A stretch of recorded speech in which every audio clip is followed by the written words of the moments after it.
Hey guys, we are back this week to look into Secret Window.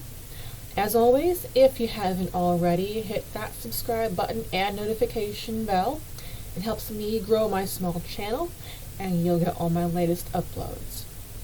So, Secret Window this week is the second 145 or so pages of 4 Past Midnight. This is what my copy of 4 Past Midnight looks like. The first big difference between book and movie is the timeline. Since 4 Past Midnight was published in 1990 and Secret Window was released in 2004, the dates behind John Shooter's accusation and Mort Rainey's argument against it are moved up from 1980 and 82 to 1994 and 1997. Everything else is pretty much the same as far as the sequence of events go, except that in the book, Rainey's pet that is killed as a warning is a cat. In the movie, it's a dog. The movie also moves a lot faster than these 145 pages, all because Rainey lives pretty much entirely in his head, which is drawn out in long elaborations in the book and illustrated by these little flashbacks in the movie, which is sort of the lesson behind this story. Don't dwell inside your own head all the time, because even that can be a dangerous place. The one thing the movie copied from the book perfectly is Shooter. The way your imagination will draw him up from the description in the book is exactly what you will see in the movie. Everything else is the same. Rainey's slow burn meltdown as his entanglement with Shooter gets to every facet of his life, killing his pet, vandalizing the summer home he's living in the wake of his divorce, torching his marital home in another state, leaving his ex-wife homeless, killing every law enforcement officer involved, and all these crazy dreams and hallucinations that bring us to the surprise twist that Shooter and Rainey are the same person, and he's constantly living inside his head.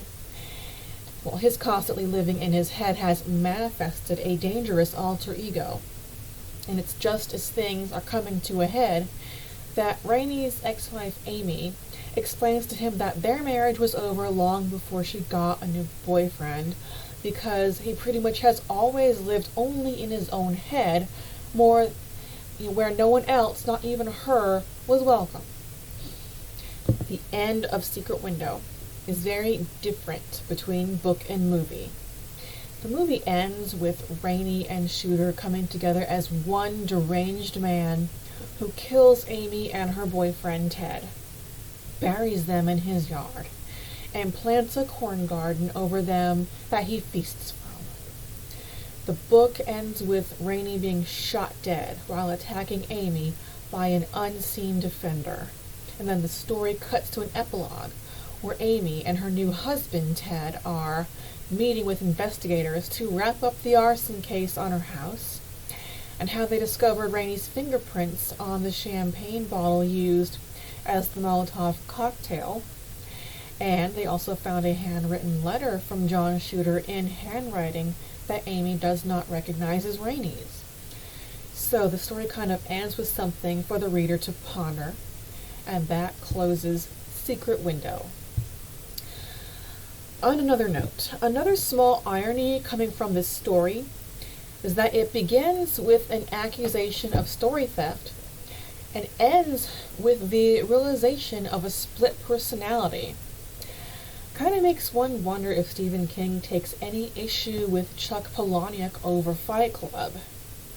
No wonder the number one rule is to not talk about it. Thank you so much for watching. Remember, sharing is caring. And I will see you back next week for The Exorcism of Emily Rose.